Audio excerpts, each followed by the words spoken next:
Allahumma ja'alna minhum. Then he says, يَوْمَ يَقُولُ الْمُنَافِقُونَ وَالْمُنَافِقَاتِ, the day on which hypocrite men and hypocrite women, because the hypocrisy of men is different from the hypocrisy of women. Their emotions are different. Their evils are different. Men's evils are different. And Allah says, yeah, you guys are, just like He went out of His way to praise believing women, He went out of His way to condemn hypocritical women. Al-munafiqun wal-munafiqat. What will they say? لِلَّذِينَ آمَنُوا. They will say to those who have iman. Now the scene is, the walk is long, and it's dark, and believers have light coming out of their hand and their chest, and they're walking to Jannah. And the hypocrites are in the dark. لَيْسَ لَهُمْ نُور. They have no light. So they're just like, what's going on, what's going on? And they see ahead of them, some people seem to have some kind of light. So naturally, what do they want to do? Catch up. So they will say to those who have iman, انظرونا, hey, wait for us. نَقْتَبِسْ مِن نُورِكُمْ. We can borrow some of your light up some torch or something, and we can hold on. You know, when you take an empty torch or an unlit torch and you put it in the flame, you borrowed the flame, that's called iqtibas. Iqtibas, borrowed flame. Like Musa alayhi salam, when he was leaving his family, he said, لَعَلِّي أَتِيكُم مِنْهَا بِقَبَسٍ. Right? Maybe I'll come back to you with borrowed flame. I'll light up my light with their light. That's called qabas. So نَقْتَبِسْ مِن نُورِكُمْ, we'll get some of your light. Can we have some light? You look like you have plenty of light. You can share. And you know the thing about light or fire is what? If you light somebody else's, does that diminish your own? No. So what's the harm? We're not asking you for anything. We're not saying we take your light, just share a little. Give a little. نَقْتَبِسْ مِن نُورِكُمْ. قِيلَ, it will be said to them. Qila means it will be said. It doesn't mean the believers will say. Believers don't care anymore. They're gone. Angels, a voice is coming. And the announcement is made on the Judgment Day PA system. Irji'u. Jaad dafa ho jaao wapas. Go back. Wara'akum. Go turn on your backs. Go back. What's behind them? Dunya. Where are they now? Akhirah. Go back to dunya. Go. Faltamisu nura. Go find some light there.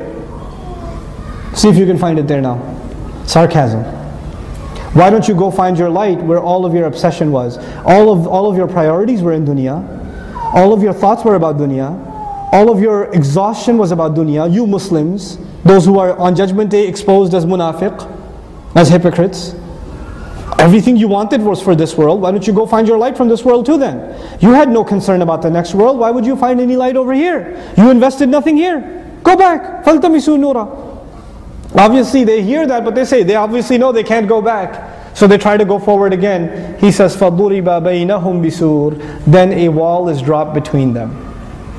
They're trying to catch up to the guys, a wall is dropped. لَهُ بَابٍ, which has a door. SubhanAllah. Allah didn't just say a wall is dropped, He said He dropped a wall which has a door. Why did He mention a door? Because a munafiq, maybe the weak of iman, maybe he'll suffer in hellfire thousands of years. But after he's done paying for all of his sins, maybe there's still some iman in him. And that iman might still qualify him eventually for Jannah. But how's he going to come out of that wall if there's no what? Door. This is his door. It didn't say it's open. It doesn't say it's open. But it might open for some eventually. Eventually, but they have to pay their price first. You know? SubhanAllah. May Allah not make us on the wrong side of that wall. So he says, بَاطِنُهُ فِيهَا الرَّحْمَةِ.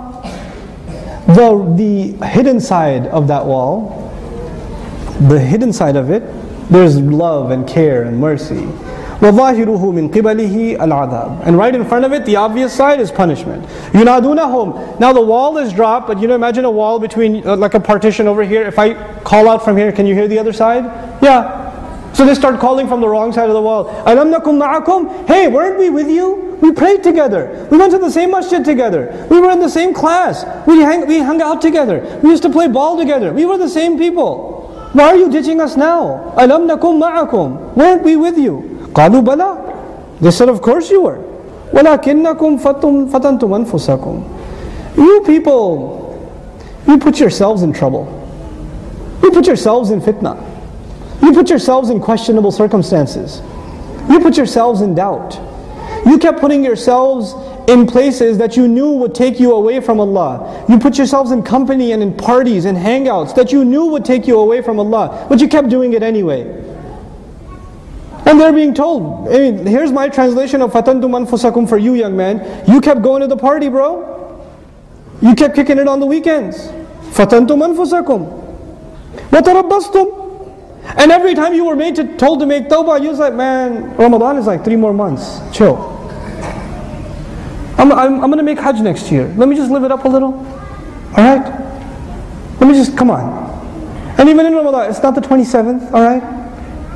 27th, I heard you should do something, extra things, I guess. But right now, it's just let me live a little. You know? Tarabbastum. Guys making haram money. It's not just the young guys that party. Guys making haram money. He's running like selling liquor and gambling and all this stuff. And by the way, I'm not a mufti. I never will be. I respect our muftis. But let me tell you something about gambling and alcohol. They're not just haram. They are, according to Allah, rijsum min amal shaitan, abominations, evils from the work of the shaitan. Pork, pigs are haram, but they're not evil. They're just an animal. They're not evil. Alcohol, gambling are evil.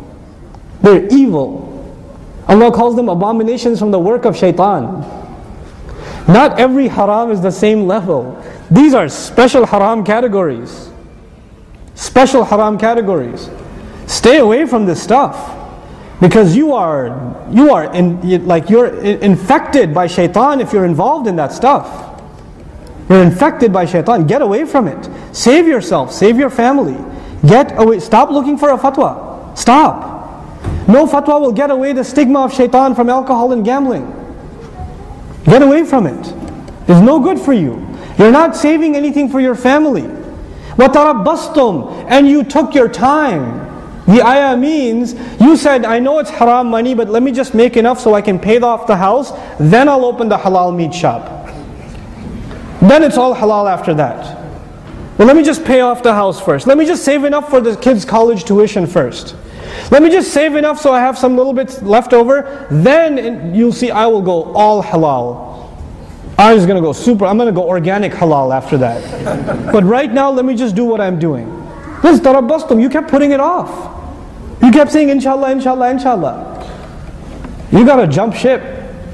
You're not making money. You're feeding, your mouth is not eating. That's not halal chicken you're eating. When you earn haram money and go to the zabiha store, that's not halal chicken you're eating.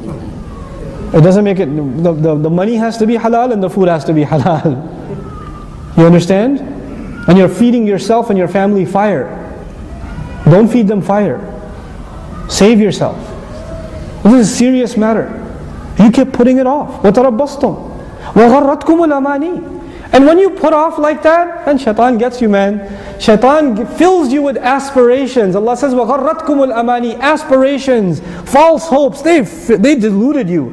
You were like, man, I'm going to move to that neighborhood, then I'm going to get that car, then I'm going to do, and you're looking at magazines, and you're checking out real estate websites, and you're looking at aspiration after aspiration after aspiration. And then you say to yourself, man, Allah has taken care of me so much in dunya, oh my God, Jannah is going to be awesome.